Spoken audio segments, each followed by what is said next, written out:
The most Orioles thing I've ever heard is that every hitter in the lineup for Jackson Hollidays' debut spent their entire career with them except for one, and that one being Ryan O'Hearn. The Orioles are one of the top tier organizations in regards to drafting and player development. They have been lights out with their first round picks year in and year out. In 2015, they took DJ Stewart and Ryan Mountcastle. Stewart is on the Mets, and Ryan Mountcastle gets daily starts for the O's. In 2016, they took Cody Sedlock, which seems to be the only miss in a while.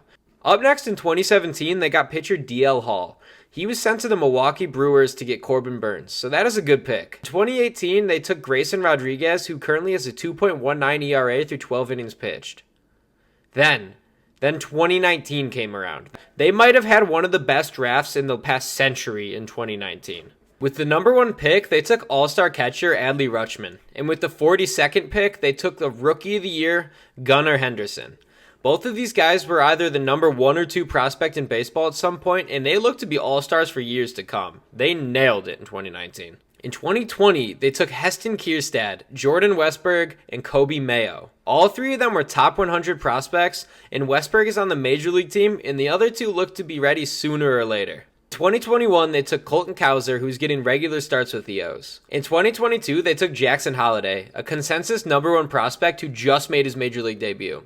They have been on a historic drafting run, but this probably will not be something we'll see anytime soon, considering all the anti-tanking rules. For instance, the White Sox have been kind of bad recently. They have the number 5 pick this year, but next year, regardless of how they finished, even if it's worse in the league, they can't get past pick 10. So they're just trying to stop tanking. So this Orioles formula probably won't happen, but they made it last while it was going on, so.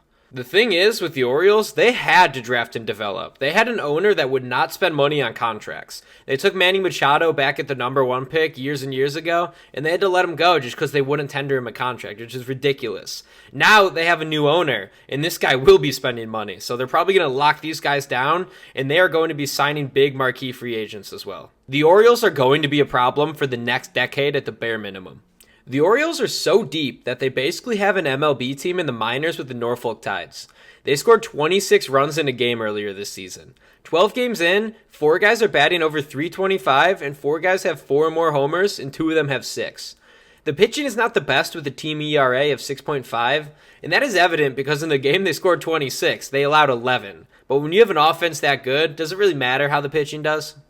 They do have a couple pitchers that could help reinforce the Major League staff if anything happens, but I thought it was important to preface this just to show how good the farm system for the Orioles is before I actually cover the Major League squad.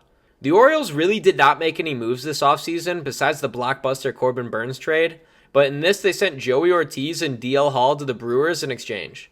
Other than that, they just signed and traded for some minor leaguers or journeymen, but the only Major League signing they had was they got Craig Kimbrell for $13 million on a 1-year deal. They did this because Felix Bautista will miss the rest of the season for his Tommy John. So far, the Burns trade has looked great because he is the ace on a stellar pitching staff who ranks 5th in baseball with a 2.88 team ERA. They have also allowed the second least earned runs in the league and have a league best 1.0 whip, which I think is pretty impressive. The rotation as of now is Corbin Burns, Cole Irvin, Grayson Rodriguez, Tyler Wells, and Dean Kramer. They are in a good position for a few reasons. The rotation will only get better because John Means and Kyle Bradish should be returning at some point within the next month. The bullpen has also been solid for the most part as well. They would be even better if they did not lose flamethrower Felix Bautista to Tommy John. But hey, Craig Kimbrell was signed for a reason. What I like the most about their pitching situation is they have not only depth, but they have a stacked farm. What I mean by this is if anything goes wrong in the pitching staff, whether these guys don't come back at the timetable, guys don't perform how you think they are, they have so many players in the farm system that they could just trade and get whatever they want. They want to up the bullpen, that could happen. They want to get better starting pitching, that could happen. They're just so deep in the farm that they could probably get whoever they want if they really wanted to go all in. But I do expect them to make some type of move, whether it's offensive or for the pitching, because, they got knocked out first round last year. I don't think they want to do that again. They probably want to get much deeper, so I expect something. The offense is very good as well. I have a feeling that a lot more guys will get it going, and the offense will improve, as it seems there's just been slow starts. They have been middle or back of the pack in categories such as runs scored, on base percentage, and slugging. They also rank dead last for walks taken at the time of this video. Last year, they were one of 7 teams to score over 800 runs and were top 10 in average and about middle of the league in on base. This tells me that we know these guys know how to score. It's just a matter of time until everyone picks it up. Gunnar Henderson, Cedric Mullins, Anthony Santander have started especially slow, but seem to be giving it a groove as of recently. I project based on last year and with some progression from young guys that the offense will get better statistically than the previous year.